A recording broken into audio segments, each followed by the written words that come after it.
If you're new to the admin role, we are excited to have you. You're probably wondering, where in the world do I start and what am I supposed to be doing? Let me just tell you, don't worry, I got you. I have 10 best practices to cover with you today. So go grab a drink, have a seat, and let's get to it.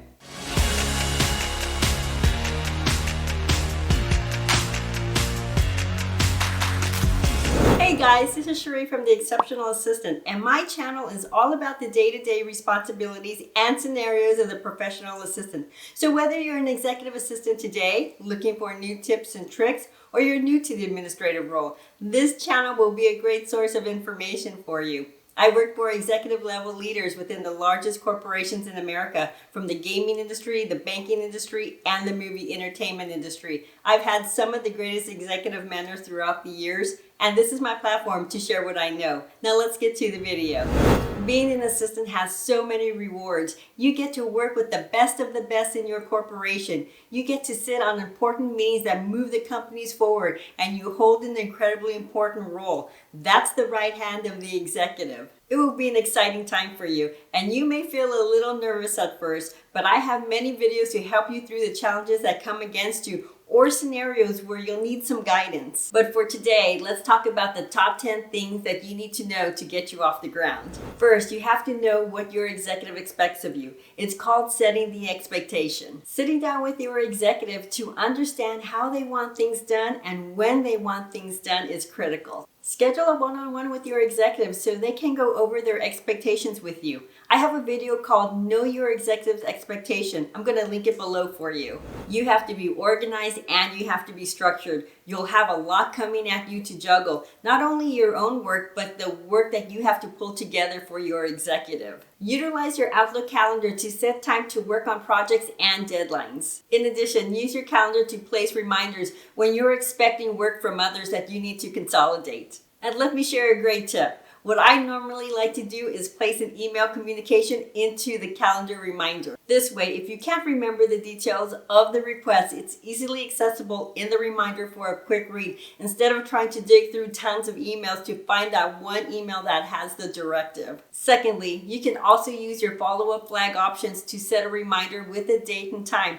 This way, the reminder will come up in your inbox. For many admins, we will all tell you that one of the biggest responsibilities we have is understanding what's important to the executive on his calendar. Because you will be the one who will be driving it. You'll need to know what's important to your executive, who's important to your executive, and which calls are the most critical for them to attend. You have to have a full understanding where they need to be. You're the driver of their calendar and they're relying on you to organize that for them. Keeping confidential and sensitive information to yourself will be an ongoing test of your professionalism, your integrity, and if you can be trusted. That's what every executive will ask themselves about you. In today's environment, we are privileged to have access to our executives' email, where we will read information on workplace investigations, performance evaluations, disciplinary actions, and company layoffs. And they want to know with full certainty that you will keep their confidential and sensitive information to yourself. It's imperative that you maintain this type of trust with your executive.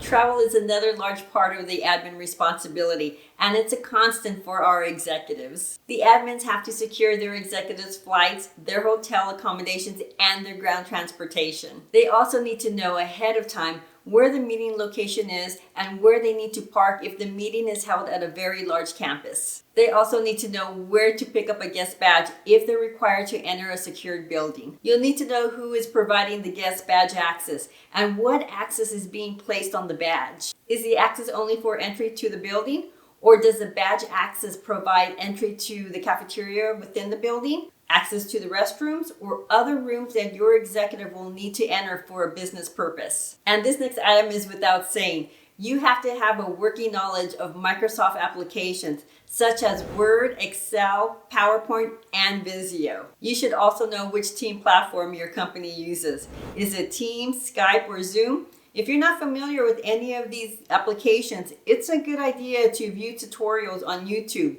And quickly, there are videos for beginners up to the expert level. Jump in and start learning and take notes. A great tip is to set up a meeting invite with your peers. to include the platform your company uses. This will be a dry run to test what you've learned. Your peers are a great resource to filter specific questions to, and this can help you feel more confident. Scheduling staff meetings to executive board meetings is not difficult. You just need to know when, where, and who and what's being presented. First, when is the meeting taking place and for how long? Where is the meeting taking place and how many people are going to be invited? Will there be attendees traveling, and will there be attendees that need to call into the meeting? Also, what's being presented and who's presenting these topics at the meeting. It's pretty simple to organize these meetings once you have this information. With these meetings comes the responsibility of taking minutes. It's an important document that is supposed to capture takeaway items and any follow-up action items. It's not meant for you to write every single word that every single person is saying in the meeting. On your minute template that you're going to distribute to the meeting participants, make sure it contains the following: the name of the meeting, where the meeting was held, the time of the meeting, and don't forget the time zones, the participants' names and any guest speakers, and the minute taker. So here's some brutal truth about our position. Sometimes people will just not like you. No matter how nice and kind you are, there are going to be people that you just rub the wrong way for whatever reason. From your no-nonsense personality to your ability to stand your ground to your self-confidence. You don't have to be friends with everybody, but you do need to have a working and respectful relationship. So don't invest a lot of time with who likes you and who doesn't. I know it sucks, but you have more important things to deal with. Take the high road, brush it off, and just keep moving forward, because the hard work that you're putting in is going to pay off. Mentoring is something I talk about a lot in my videos. It's such an important piece of your administrative growth for your current position and for your future promotions. Senior admins and executive admins didn't get to where we are today on our own.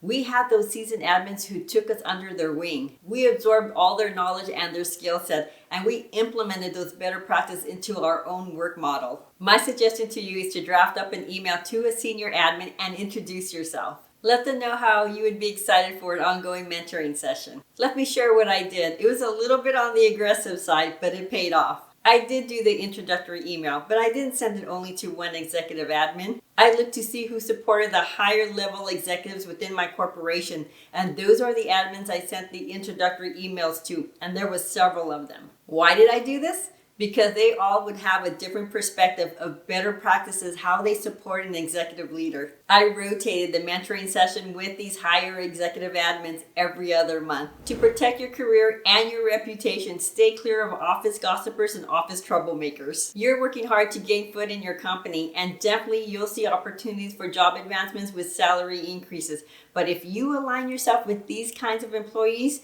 you may just shoot yourself in the foot. Executives want someone with a stellar reputation to represent them, so it's in your best interest to stay clear of these people who can harm your career aspirations. So those are my top 10 best practices and advice I would give to any admin who is just starting out. You're going to do great. Don't worry, you'll be absolutely great. If you like this video, give me a thumbs up. Subscribe to my channel. It doesn't cost you anything to subscribe.